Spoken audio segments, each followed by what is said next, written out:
children. Welcome back to English grammar classes, children. In my earlier video, we had done chapter number 7. Moving further to chapter number 8, we have the verb regular and irregular forms. So in this chapter, we will be doing verbs, their irregular and the regular forms. Children, you know what is a verb? Verb has a very simple meaning. Verb is an action word. But here we will be looking to its main forms. The ing form, the participle form, the infinite form. How we frame the sentences with these different forms. Right, children? And how their spelling changes when we use it in different forms, children. A verb is the most important word in a sentence. We know that a sentence cannot be formed without a verb. Most of us think of a verb just as an action word, but the verb has other functions too. Children, it has other functions also. So we can use the verb in the continuous tense to show that the action is going on. We use the verb in the past tense to function it as the verb which has been done in the past, the action which is over. So the verb in the past tense is we are using it for the past tense. Right, children? Same way the future tense, the participle form, the infinitive form. So we know what is an infinitive. Infinitive, that the action will be completed in the near future. The teacher asked me to complete my notes. Right, children? So with this example, we prove that my notes will be completed in the near future. The teacher had instructed me to complete the notes. Similarly, a verb tells us what action takes place or what is done by a person or thing naturally. You know, children, what is a verb? Verb is an action word. Who is doing the action? We are doing, children. So, what is done by a person or a thing? Maya sings. So, sings here is a verb. A dog barks. Again, the dog is barking. The action is there.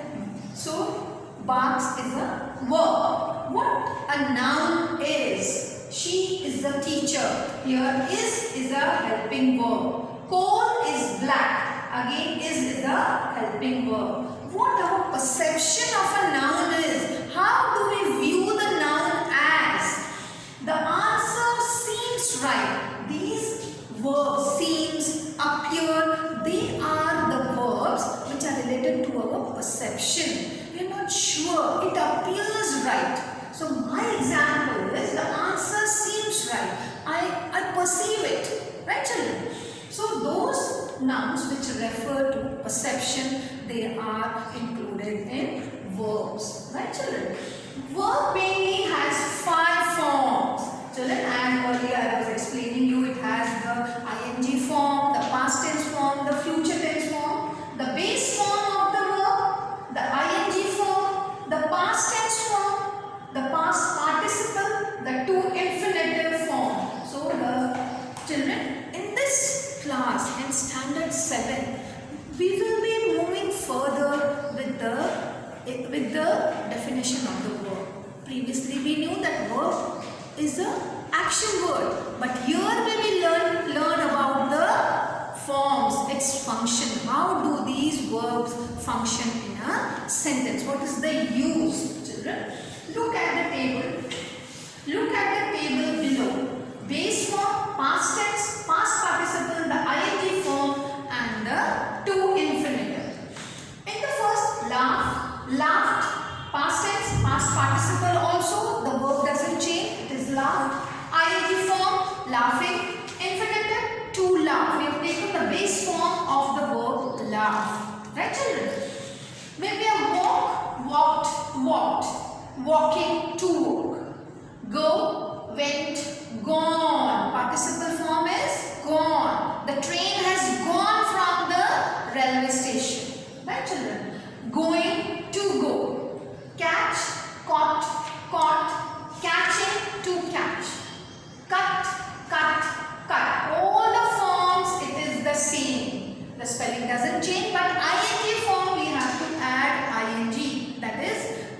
words cutting and infinitive, we have to add to.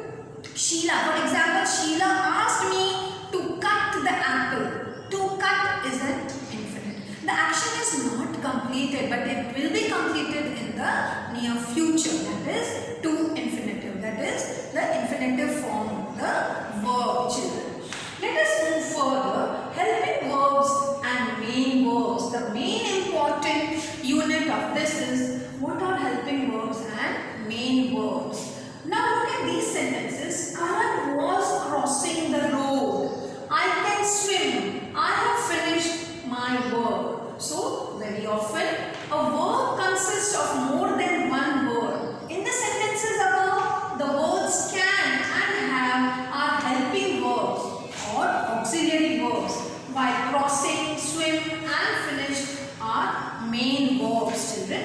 Helping verbs are needed to form the grammatical structure. Right, children? Helping verbs are a must when we frame a sentence in grammar. So, structure of a sentence, especially form tenses, on their own, helping verbs do not tell us very much. However, they help main verbs which carries the real meaning. The primary helping verbs are forms of the verbs be, do and have. Right, children? These verbs can be used as helping verbs or as main verbs also. I have a pen. So here I am using have as a main verb. Right? She has asked me to do the work.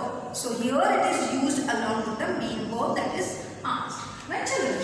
Then Aditya is writing an essay. Here is a helping verb, writing is the main verb. Children, when used as helping verbs, the verb be is used to make continuous tenses. When the form of be is am, are, and the past tense was and were is used.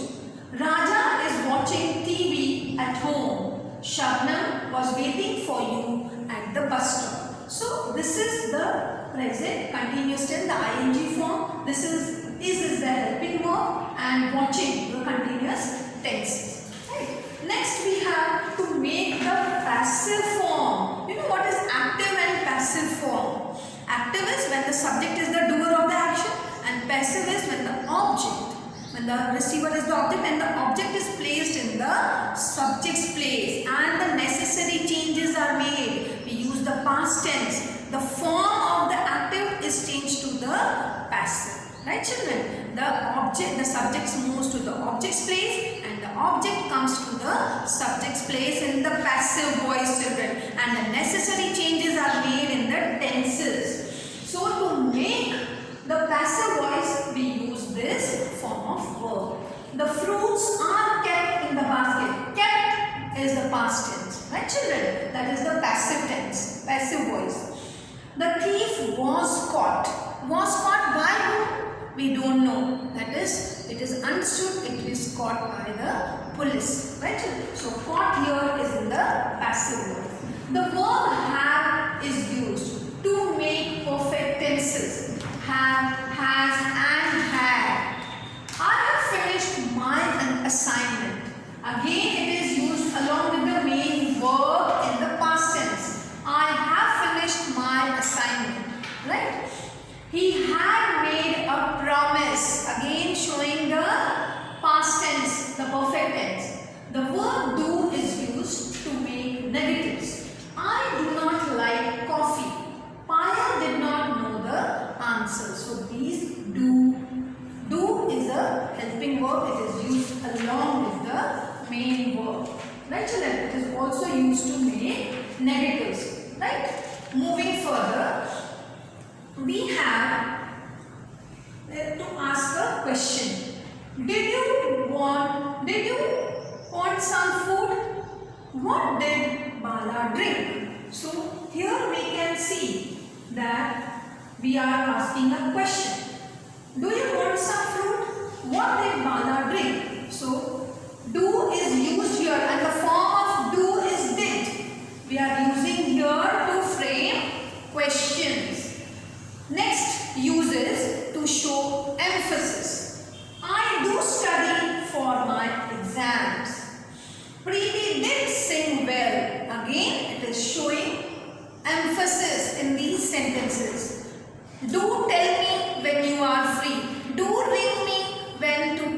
your place. So do shows the emphasis. Did you do your work? Again do. Again sorry, did. The form of do is used to show emphasis. Right children?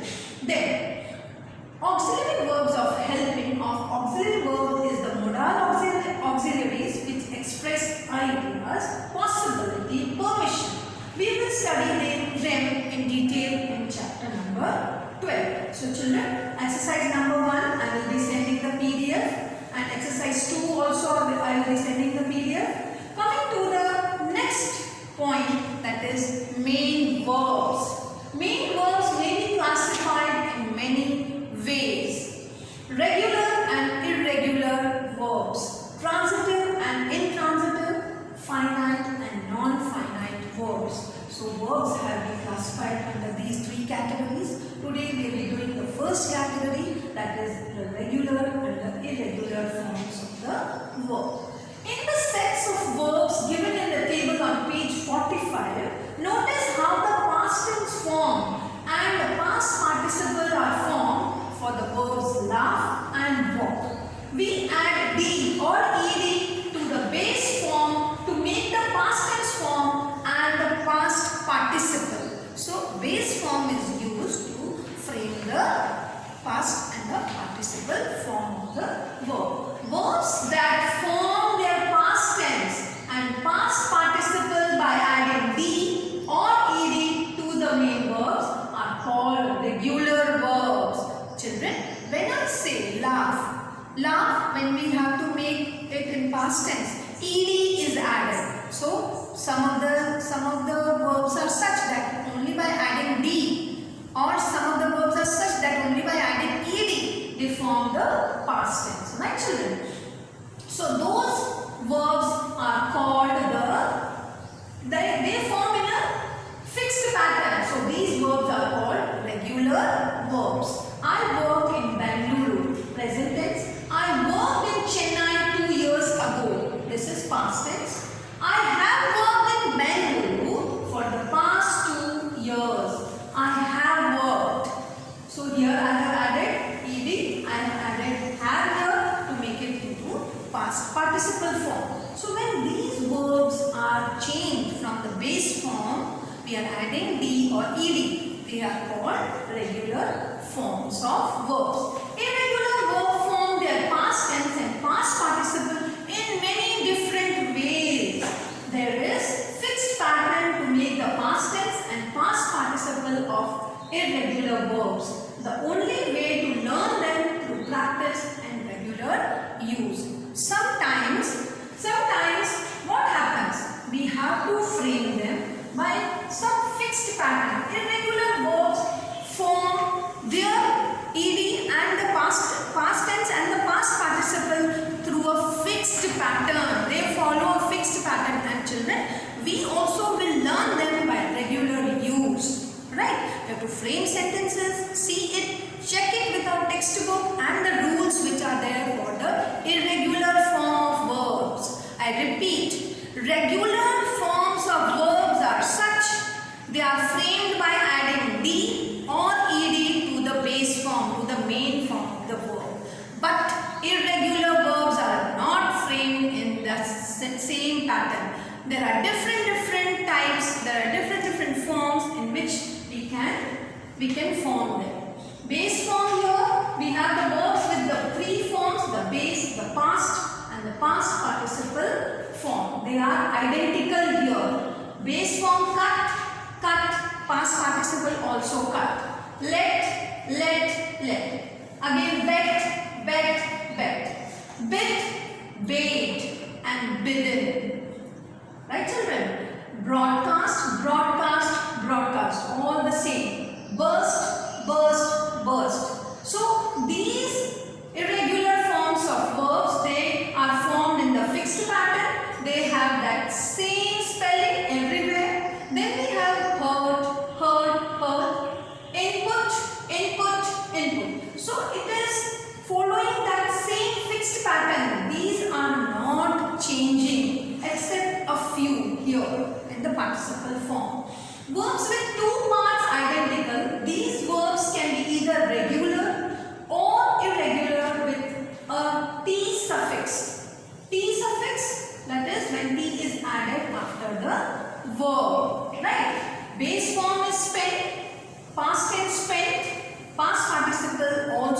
went. There is no change. Come, came, come. So here past tense is came. Again past participle is come. Then we have built, built and built. Then we have burn, burnt or burnt. So here we are adding T. Right children? See, watch. In the previous set of verbs, we used that only those words are same in all the three categories. That is in the past tense, the base form, the past tense and the past participle. But here they are changing their spelling. We have added T here. Again ed is added. Right children? In the past participle form. Moving further, we have this set of words also is the same. Misunderstand, misunderstood in the past tense. Again in the past participle also it is misunderstood. In the same way children, you have to read and practice and make the sentences from these set of words. Now we come to the last point, that the verbs which are formed with all three parts different. They change the spelling where all the three tenses, where all the verbs are changed. Spellings of all the verbs are changed. Go, went, gone. Blow, blew, blew. Speak, spoke, spoken. So all the three forms are changed, children. So you can frame the sentences and write them in the sentences and practice them, children. Only then you will come to use them properly in the different forms, in the past tense, in the past participle form also, children. With this I complete chapter number 8, that is regular and irregular forms of verbs. Children, do watch the video and I will be sending the PDF and then you can write answers in the textbook. Till then, stay home.